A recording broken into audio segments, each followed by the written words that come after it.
Welcome to our series, Fruit of the Spirit. We're studying this fall, chapter 5. You know what I can't stand?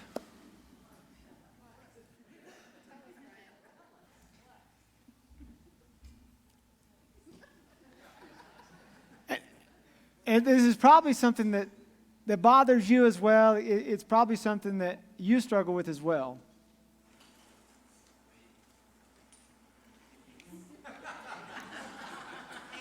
It's waiting. It's waiting. Occasionally, I don't know if it's an opportunity or a curse or what. I have the privilege of preaching over something or talking about something that I'm just not very good at, that I need God to grow me in. And today is such a day. We're going to be talking about the fruit of the Spirit of patience. Now, when we think about waiting, typically waiting, it's kind of grueling in the moment, grueling while we're waiting. But oftentimes when we get on the other side of waiting, it can be gratifying. And so if you think about it kind of in your own life, have you ever said, like you look back on incidents or opportunities that you had, and you say this, I'm so glad I waited. Right? I'm so glad I waited before I made the purchase or before I made the commitment to the relationship. I'm so glad I waited. We all have those experiences, but show of hands, has anybody ever said, I'm so glad I'm waiting? Right? I mean, waiting is something and being patient is something. Then on the backside of it, it's gratifying, but when we're in the middle of it, it's grueling, it's frustrating, but yet we have to go through so much of our life from the time that we're a child waiting for Christmas, and then we're a teenager waiting on our driver's license, and then we're waiting for a spouse and waiting for retirement. I mean, we wait. The challenge is we're just not that great at it. I read recently where if a person has to wait on a video to load and it's buffering for 2 seconds, 50% of the people say, I'm out. I don't want any more of this. If it goes for a full 5 seconds, 75% of us say, no, I don't want any more. If it goes for a full 10 seconds, pretty much all of us say, I'm clicking off and I'm finding something else to do. And here, the challenge or the problem with waiting is that this is not getting any better, like as a culture and as a society, because back when I grew up in the 1900s, and doesn't that sound weird to say? You did too, most of you. And it sounds strange to say. We grew up, in that era where if you wanted to listen to a certain song, like you had to wait and let the radio play, and did the song come on? No, okay, kind of tune out, and then wait for the next song to come on. And there were these things you could buy called cassette tapes. And don't know what a cassette tape is, Google it, but it's this thing that you put in this little cassette player, and you could fast forward it. Did I hit the song? No, I didn't. Oh, I went too far. I've got to go reverse. And waiting over the course of time, we're not getting better at it. We're getting worse. And now we have Instacart and Instagram and Quicken Loans, and everything that we have right now, it's on demand. And so we all, hopefully, can relate to this idea that we want to grow in our ability to be patient. I've got 2 rules that are kind of core to my personal leadership, and it's one, stay encouraged, and the second is stay patient. Because what I've found, and you've experienced this as well, very seldom does anything come when I'm at a place where I'm discouraged. Very seldom does anything good come when I'm at a place where I'm impatient. And so what happens is that we tend to ruin whatever we rush. And we've got these experiences, probably we can pull back in the Rolodex of our mind and say, when I rushed that financial decision, when I had to have it now, and I had to go into debt, it led to stress and it led to frustration. When I rushed into that relationship, when I avoided good counsel, it led to ruin. And if we're not careful, we can rush spiritually, or we can try to rush spiritually. We can try to get God to move at our pace as opposed to us moving at His pace. And we can shift from one theological system and one doctrine and one denomination to another, looking for this holy grail, this idea or belief system that will somehow get God to do our will, our way, when we want it. The challenge is God just doesn't seem like he's in a hurry. He oftentimes, he just seems very unconvinced that our way is the right way. And so I want to ask two questions today. The first question is, what is patience? And the second question, how do we grow in it? We're asking in this series this question: how do we partner with the Holy Spirit to experience and then express the fruit of the Spirit? If you'll open with me to Galatians chapter 5, verses 22 and 23. Our focal verses for this fall are found right here in this statement that Paul gives to us. When he says, "But the fruit of the Spirit is love, joy, peace." That's it. Self-control. Against such things there is no law. We focus today on this word, patience. And we ask first, what is it? What does it mean? And there are two words in the original language of the New Testament that are primarily translated as patience. The first word has to do with persisting under pressure. This word is found in Romans 12:12, where Paul says, "Be patient in hardship." It's the idea of bearing up under pressure. This is what, if you were a Nuggets fan, you had to do for years and years. Bearing up under the pressure of losing seasons. But then you're rewarded with this incredible championship this past year. Unfortunately, if you're a Broncos fan, this is what you're continuing to have to endure and bear up under year after year.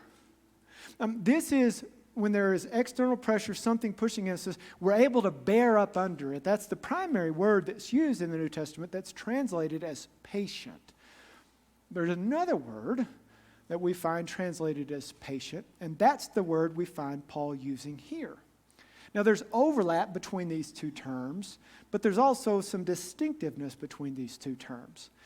Because the patience that Paul refers to here is essentially the ability to remain poised while you're being provoked.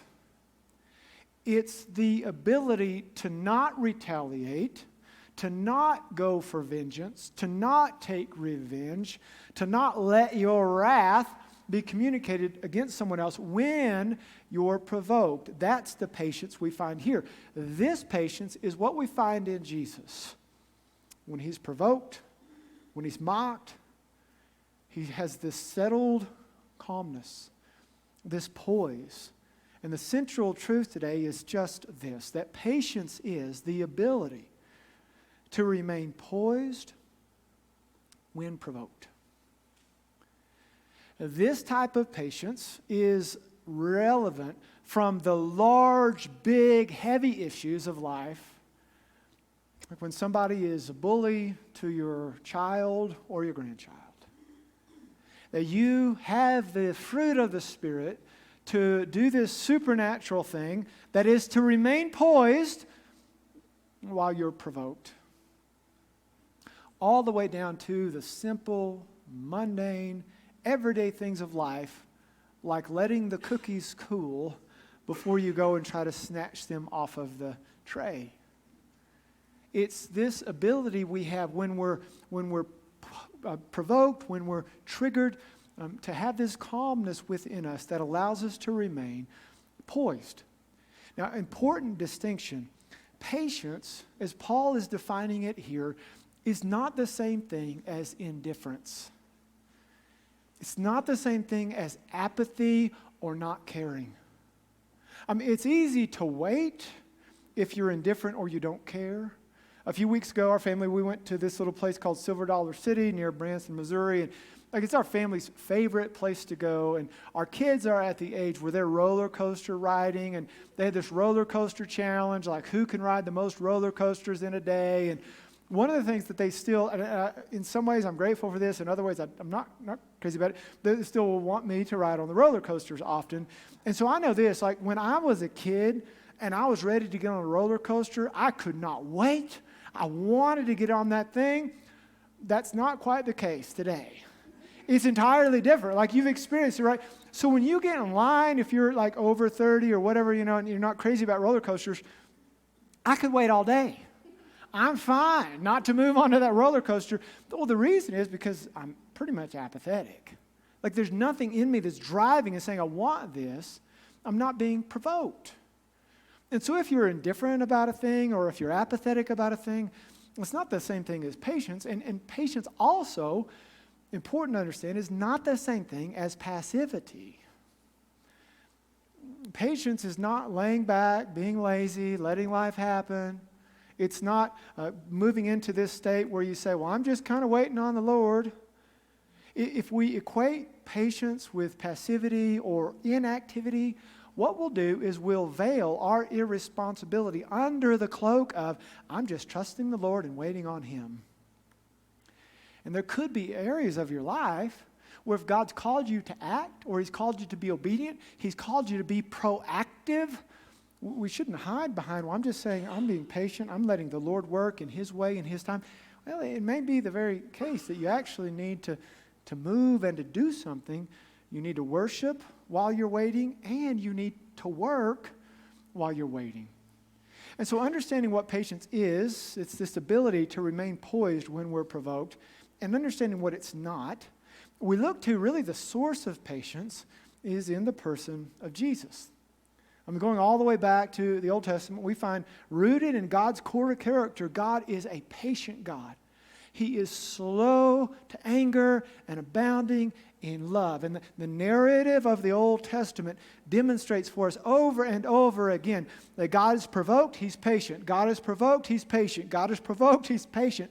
I mean, He is a long-suffering God.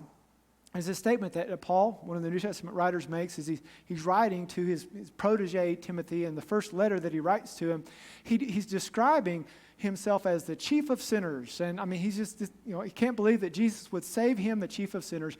And then he refers to Jesus as having this character. He says it was His perfect patience that allowed Him, that created this space for Paul to come into His kingdom. And it's important for us to know that when we go looking for patience, the place we find it is in Jesus. That God's heart today is patient. I believe God is being patient with us as individuals. God is being patient with us as a nation.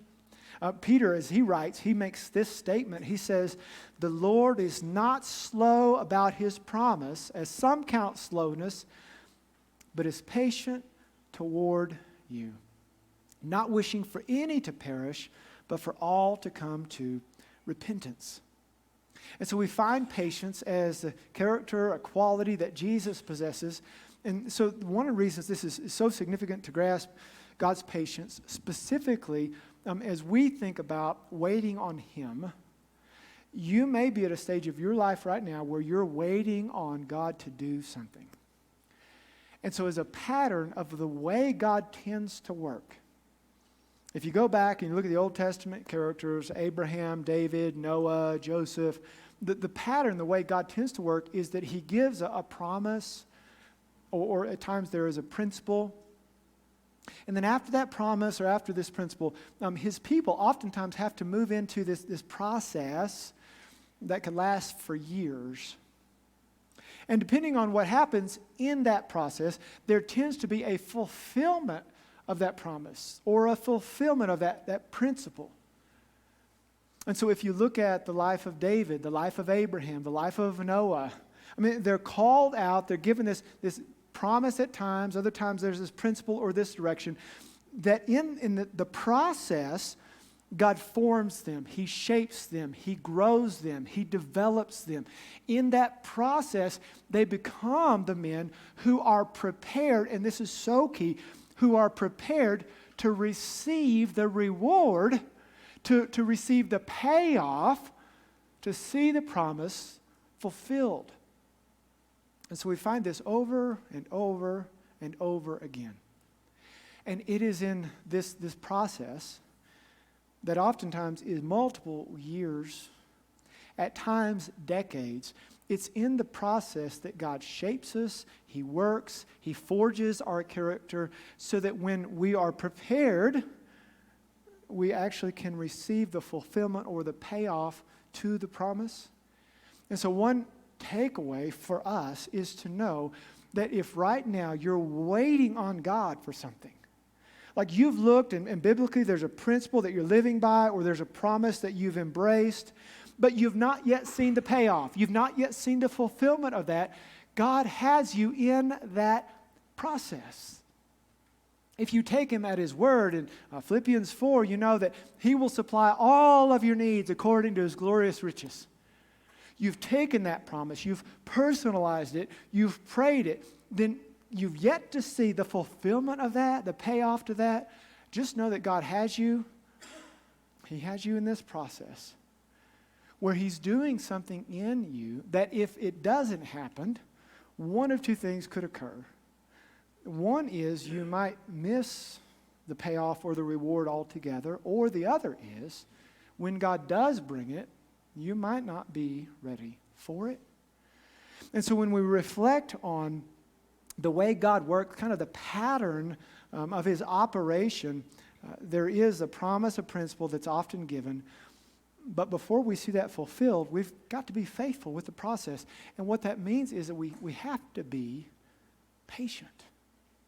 The story is told of a man who was watching a cocoon, kind of the development of a caterpillar moving into the cocoon stage and then ultimately into a butterfly. And as he's watching this cocoon, he can see that there's struggling on the inside. There's working, the cocoon is moving, and he watches this for a while and he begins to feel bad for the little caterpillar who's working and striving and straining and not able to break free from the cocoon. So the man, in his impatience, opens up the cocoon, not knowing that it was the very process of struggling and straining and working inside the cocoon that developed and prepared that little caterpillar to become a butterfly, and ultimately compromising that caterpillar's ability to ever spread its wings and fly. Now, there are a lot of applications for that illustration, but the primary application for us today is this. If you're in that season of waiting on God, you may feel a bit like you're in a cocoon where no one sees what's going on, no one is aware. If you're in that place, just know this: God loves you too much to open up that cocoon prematurely. God evidences all through the Old Testament, all through the New Testament, that He is perfectly patient with us. He allows us at times to strive, to strain, to be frustrated and to struggle in that process of developing our faith and giving us what it is that we need so that when the time does come and that cocoon opens up, we're actually prepared and we're ready for it. And so as opposed to thinking, I'm in this cocoon, it's a dark place, God doesn't care, God doesn't know, He's not going to move. Just know this: God is up to something. In the middle of the process that you're at right now, God is doing something that you might not understand now. You probably will not say, I'm so glad I'm waiting. But when that cocoon opens up, when God works in whatever way it is that He's going to work in His perfect providence, you'll be able to say, I'm so glad I waited. And so the question, how do we begin to grow in our patience? Well, I want to give you, I'm going to call these weapons that kind of push back against impatience. And these are 3 weapons that you can sort of put in the arsenal of your life to help develop and nurture your patience. 3 weapons that you can partner with the Holy Spirit to experience and express patience. And kind of the background to these is that if you find that impatience is something that you struggle with, chances are there's one of three words or one of three things that are fueling your impatience. They're either the words more, now, or my. And there are three weapons I'm going to share, and the words are contentment, which pushes back against this desire that I've got to have more. There's gratitude, which fights back against this word that says to us, I've got to have it more and I've got to have it now. And then finally, there's this weapon called trust, which pushes back against this belief that it has to be my way, the way that I want it, in the time in which I want it. So the first weapon is this, the weapon of contentment. You'll find if there is impatience, typically there is also discontentment, which at its core is really a disordered desire. Discontentment rises up in our heart, it flourishes in our heart when we have an unhealthy desire for something. And contentment is something that we actually have to learn, as Paul did in Philippians 4. I've learned the secret of being content. It doesn't come naturally to us, but when we can seek to focus on the good things that God has already given us and the blessings that He's already given us, and to focus on those things, it can help drive out that discontentment. It can actually help our patience to flourish. And so if you think about these three weapons, it's probably not the case that you'll be able to apply all of them. So here's the encouragement. Just try to pick one of these that you say, this is the one that I need the most in my life now to grow in, that I might also grow in my patience and contentment. This belief that you don't have to have more to be happy may be the place that you need to start. For us in a very affluent nation and a very affluent culture, very affluent area, just ask yourself the question, if I'm impatient right now, is there a discontentment that's driving that? And then if that is a desire that you have, then bring that to the Lord and just be honest and say, God, here's where I am. I'm discontent about this. I'm discontent about where I am and whatever place it is, and I pray that you'd bring me greater contentment. The second weapon is this, to help us grow in our patience. Beyond contentment is this weapon of gratitude. Whereas contentment helps us to push back against this desire for more, gratitude helps us to push back against this belief that we have to have what we want now. If you find there's impatience, oftentimes you'll also find that there's ingratitude. These two things tend to go hand in hand. And what I found is that it's hard to be grateful and impatient at the same time. Where there's a lot of gratitude, there's probably not much room for impatience. But the opposite is also true. Where there's not much gratitude, which is something that we can actually do and bring into our lives as a practice, where there's not much gratitude, we leave a lot of room open for impatience.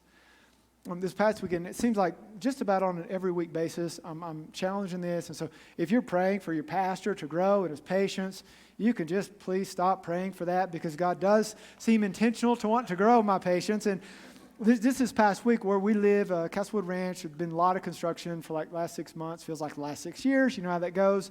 So I'm driving home one day, and it's single lane.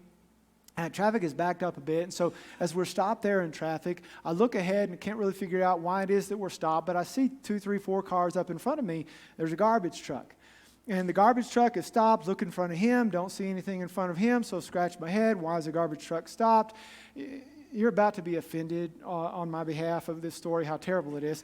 And so I look in front, and the reason that the garbage truck was stopped is because one of the people that worked on the truck had to get off the truck, walk over to a couple of garbage bins, retrieve the trash, and walk it back to the garbage truck, which in itself, I get that they have a job to do. The problem is they could have very easily pulled into the open driveway where there was no one in that space and kept the long line of cars flowing, but they chose not to do that.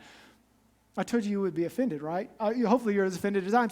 So this happens, and when I watch the guy going over there, grabbing the trash can, bringing it over, you know what he's got to do next. He's got to take the empty trash can, take it all the way back over there, bring it back to where it was. And the whole time in me, there's this natural reaction going on, all of these not nice, healthy, nice Jesus-type things. But then in that moment, it's like there's this awareness, and this is the area where I want to grow in. I think we all want to grow in. There's this awareness that my goodness, look at all of the good things that God has done. More specifically, look at all the blessings that I have. Look at this car that I'm driving. Look at the comfort in which I find myself right now. Look at the fact that I'm not rushed. I'm not in any kind of a medical emergency right now. And I'm going home to a great family. And what happens, to whatever extent I experience that in these limited little wins and victories, is that gratitude, that focusing on those things that are good, it tends to push out and drive out, friends, so much impatience in this guy's heart and soul. And I just have to believe that's true for all of us. That where you find yourself impatient and saying, I've got to respond, and just backing away and remembering all of the good things that God has done and the good things that He's doing, and practicing gratitude, it really helps diffuse a lot of that impatience and really helps us to foster this sense of being poised while we're being provoked. The final weapon, and this may be the one that you need to take and apply, it's the weapon of trust. And I think of all of these, this is really core to patience. This is what makes patience possible. By trust, specifically, is surrendering to God's timeline. It's letting God set the pace as opposed to demanding that God follow our pace. There's a proverb I love, Proverbs 19:11. The last half of it, it talks about a soft answer turns away wrath. I love the proverb. But the first half of that proverb, it says, a person's wisdom yields patience. Have you ever met a wise, impatient person? Typically, the greater we grow in our wisdom, the greater we grow in our patience. And if we go back to the model of patience, this virtue, we find Jesus embodying this. And specifically in his prayer that he taught all of us to pray, we refer to it as the Lord's Prayer. He begins the prayer not with request, not with petition, not with, God, would you bend your will to mine? He begins the prayer by saying, your kingdom come. Your will be done on earth as it is in heaven. Practically, friends, one of the most helpful exercises, practices that we could do to grow in our patience is to trust God, to surrender to Him to the point that we say, God, your kingdom come in my family. Your will be done in my job. Your kingdom come, your will be done in my life as it is in heaven. And as our trust, as our confidence in God grows, our ability to remain poised while provoked will grow with it. This is something that I, years ago, had to settle in my own heart. And I trust you have as well. If not, I would challenge you with this. And it's this idea that God is seldom in a hurry. God is always intentional, purposeful, strategic. I mean, He's well thought out. Obviously, He's aware of what it is that's going on. He's building, expanding, a kingdom into this world, that he wants to influence the world around us. But he's just not rushed. Look at the life of Jesus. You read him in the Gospels and you try to get a feel for kind of what's the flavor of Jesus' tone here. What was going on in Jesus? I mean, Jesus was a very pressured person. He was a very provoked person. But we just don't get the sense, do we? That Jesus was running around anxious, worried, fretful. We don't get the sense when we read of Jesus that he's rushed and he's preoccupied and he's moving from one thing to the next. We get this sense that Jesus has a calmness about him. He has a resolve about him. He has a poise about him. Allowed him to persist under pressure. Allowed him to remain focused on that which God had called him to. And it just seems like he's generally more interested in showing us who he is than telling us what is going to happen. And as we find ourselves in this cocoon process of, God, I want to know what it is that's going to take place, or would you reveal this to me, or would you work in this way?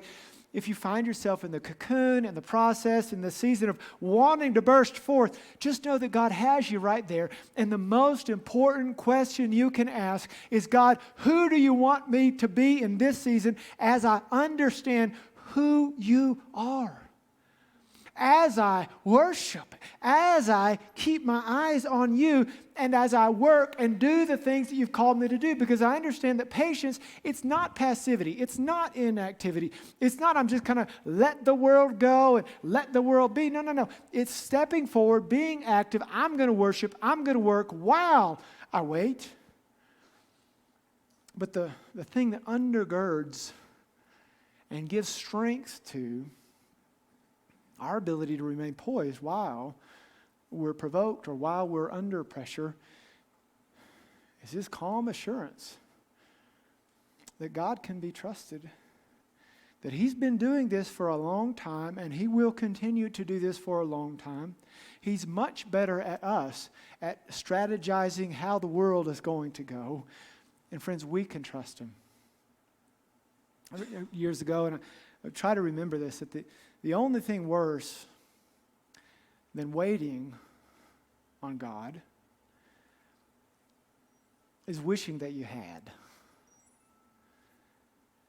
And you may have stories in your own life where, gosh, if I'd have been more patient, if I would have not been provoked when this person, or not been, if I would have remained poised when this person provoked me, you probably can recall times in your life where you were impatient.